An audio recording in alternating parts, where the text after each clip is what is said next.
The education system is also affected by that. The student cannot go to the university.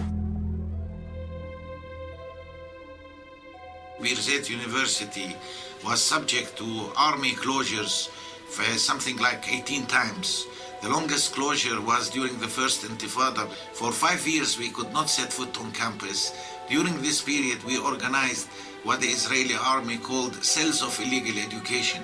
We were teaching in apartments, in rented flats, in churches, in mosques, in gardens, in cars, and we kept our infrastructure. Even this attempt to minimize the damage and to keep the university going, they attempted to crush it. I went to college in the States and I found it very differently. Your biggest worry about in the States is if I'm going to pass my class, or I hope I have a lot of friends. Over here it's totally different. You have to worry, oh my God, would I be able to get to school? Is there going to be a checkpoint? Is there going to be a demonstration? Am I going to get shot at? Is there going to be tear gas? So it's completely different. Here it's just you don't know if you're gonna live or you're gonna die, you know? You're going to school as if you're going to fight a war. You don't find a tank in the middle of the road on your way to college. And just the other day, there were 2 tanks and an army jeep, and they're standing there checking your passport and your student visa and all this stuff. And it's just we want to get to school, we want an education. We're humans and we have a right to our education. In places like the United States, people cannot understand what's going on because simply the experience is beyond their frame of reference. I can't study at night because my bedroom light is going to be open and it's across the street from a settlement. They shot at me. I was reading my biology book. I was studying for my midterm, and my mom and dad are like, "No, get out of the room," because they started shooting. I was like, "No, Mom, I want to get an A in the class. Let me study." So I'm sitting there, and all of a sudden you hear something on my bedroom window. I was just like, okay, maybe I should go downstairs. I couldn't study for my test. It's I tell my American friends, I was like, do you understand what I'm going through? The amazing thing is not that you have cases of suicidal students. The amazing thing is the bulk of them, they try to carry on in the middle of this mess as if life is normal, as if they want to celebrate their graduation and they want to build their life and they want to carry on. That's the other part of the coin. The root problem here is occupation. Everything else emanates from there.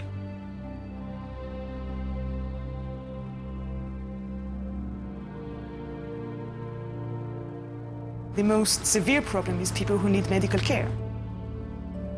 We've documented numerous cases where people have died. In fact, I believe that one of the last cases we documented was a woman who was in labor, who was not allowed to get to the hospital, and she and the baby both died. If people like that, if people who are really sick and really need to go to hospitals cannot do that, so I think you can imagine what happened to regular people that just want to go to work, just want to go to do some shopping, or even just visit friends. It's like living in a prison, a gigantic prison. Haaretz, the intellectual newspaper in Israel, ran a whole, a 4-page magazine article on the refugee issue.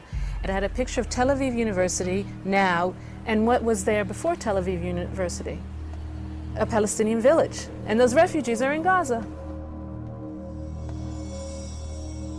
غزة والله يا عمي غزة أنا شافت الويل ويل عاد نكذب والله غزة إحنا معانينا بس مش قد غزة مستحيل أكتر غزة أكتر. I think that Gaza is a main problem. There are lots of violations that you will not see in the West Bank, you will see in Gaza. We find it hard to monitor the human rights situation in Gaza because the Israeli army do not let us in.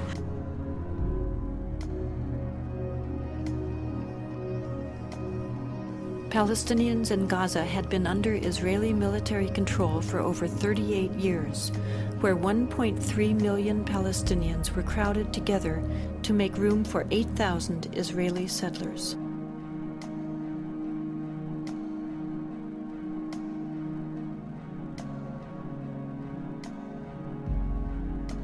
In August of 2005, Israel dismantled its settlements and military posts inside Gaza and relocated its settlers. The media, along with Israeli politicians, portrayed this as an unprecedented sacrifice. In reality, it was simply a matter of Israel finally complying with international law.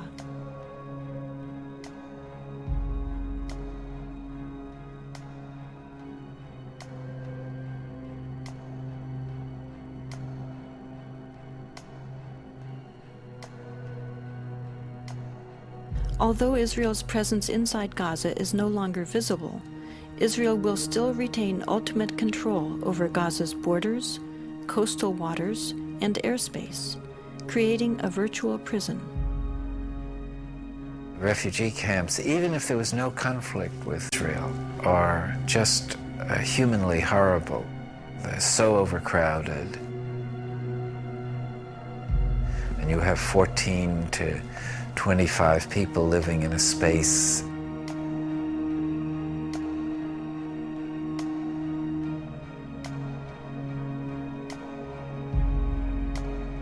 There's no place for children to be there. No streets, there are little alleys, no trees, nothing.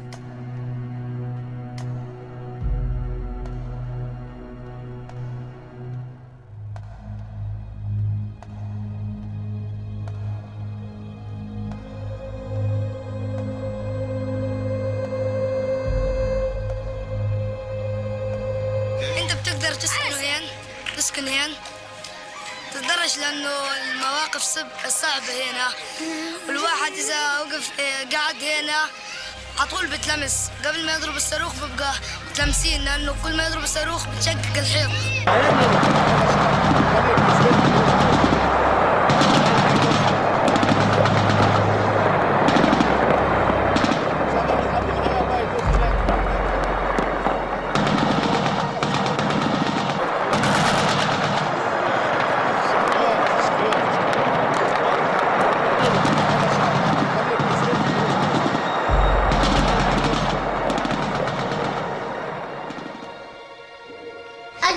قذيفة من فوق دخلت على الشباك، بعدين كسرت كل الشبابيك والدار انحرقت.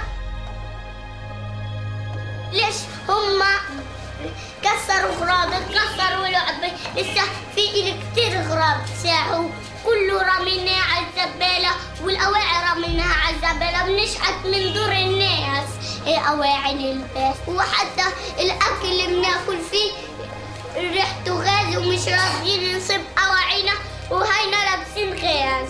لو تشموهم أواعينا، خلي اليهود يجوا ويشموا أواعينا ويشوفوا دارنا. كل ما نيجي نتحمم في الدار، نيجي نعمل منشوف الريحة كلها كتلاتنا كتل. هاي الأواعي شوف ها ما لمناهم مش غير شم غاز. ايش بدي اسوي؟ حتى نظارتي اللي ابويا جاب لي اياها ما فرحتش عليها، حتى الاسوره اللي امي جابتها الحلب، الخواتم ما فرحتش عليهم. كيف بدي افرح عليهم والعقد وهداك؟ كيف بدي افرح على اغراضي انا؟ نفرح على اغراضنا بايش؟ يعني اطفالنا مش عارفه تعيش ولا احنا عارفين نعيش، يعني عيشه ايش بدي اقول لك، كلها خوف ورعب، عايشين في الخوف والرعب.